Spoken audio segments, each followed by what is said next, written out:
Hi friends, நான் உங்கள் இந்திரா பேசுகிறேன். சில பேர் பார்த்தீங்கன்னா, எப்போ பார் ஏதோ ஒரு யோசனையிலேயே இருப்பாங்க. என்ன மனசில் ஏதாவது ஓடுதா அப்படின்னு கேட்டால், தெரியலங்க. ஆனால் எனக்கு என்னமோ அந்த மாதிரி தான் இருக்குது. ஆனால் என்னாலே எனக்கு என்னன்னு புரிஞ்சிக்க முடியல அப்படின்னு சொல்லுவாங்க. மனசு அமைதியாகவே இல்லைன்னு சொல்லுவாங்க. அப்போது இவங்களுக்கான பதிவு தான் இந்த பதிவு. ஏன் அந்த மாதிரி இருக்குது அப்படின்னா, அவங்களுக்கு கடந்த காலத்தில் ஏதாவது சில விஷயங்கள் அவங்களுக்கு தேவையில்லாததா அவங்கள பாதிக்கிறதா நடந்திருக்கும். அதை நினச்சி வருத்தப்பட்டு பயப்பட்டு அதே மாதிரி சம்பவங்கள் இனிமேல் நடந்துடக்கூடாது எதிர்காலத்தில் அப்படின்ற ஒரு பயம் பதட்டத்திலேயே அதை பற்றின ஒரு நினப்பு அவங்களையும் அறியாமல் மனசில் ஓடிக்கிட்டே இருக்குங்க. ஸோ இது உங்களுக்கு தெரிஞ்சவங்களாக இருந்தாலும் சரி, இல்லை உங்களுக்காக இருந்தாலும் சரி, இதை கொஞ்சம் நின்று நிதானித்து பார்த்தீங்கன்னா இதுதான் நடந்துகிட்ருக்கோம். இதனால தான் நம்ம மனசு அமைதியாக இல்லை, எதையோ ஒன்று போட்டு உருட்டிக்கிட்டே இருக்குது அப்படின்ற அர்த்தம். இதுலேருந்து எப்படிங்க வெளியில் வர்றது? வெளில வரவே முடியாதா?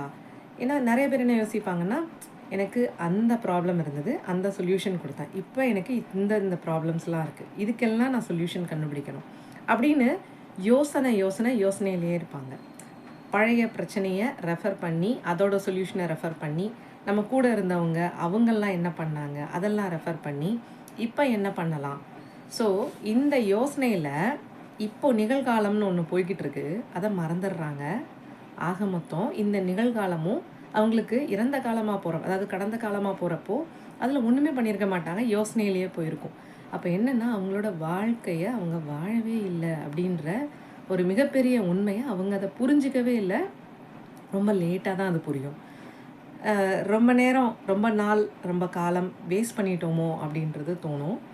ஸோ இதிலேருந்து வெளியில் வர்றதுக்கான ஒரே ஒரு சொல்யூஷன் என்ன அப்படின்னா, நிகழ்காலத்தில் இருக்கிறது. நிகழ்காலத்தில் எப்படிங்க இருக்கிறது அப்படின்னா, இப்போது நம்ம ஒரு கேம் விளையாடுறத பார்த்துட்ருக்கோம். கிரிக்கெட் நம்மளுக்கு ரொம்ப பிடிக்கும்னு வச்சுக்கோங்களேன். ஃபைனல் ஓவரில் ஒரு 14 ரன்ஸ் எடுக்கணுன்னா நம்ம எவ்வளோ கவனத்தோடு பார்ப்போம். நம்மளோட முழு கவனம், ஐம்புலன்கள் எல்லாம் அங்கே தான் இருக்கும். அப்போ அவ்வளோ சந்தோஷமாக இருப்போம், அவ்வளோ எனர்ஜெட்டிக்காக இருப்போம். ஸோ இதே மாதிரி ஒரு க்ஷணமும் நம்ம இருந்தோம் அப்படின்னா நம்மளுக்கு நம்ம மனசு கட்டுப்பாடோடு நம்மக்கிட்ட இருக்கும்.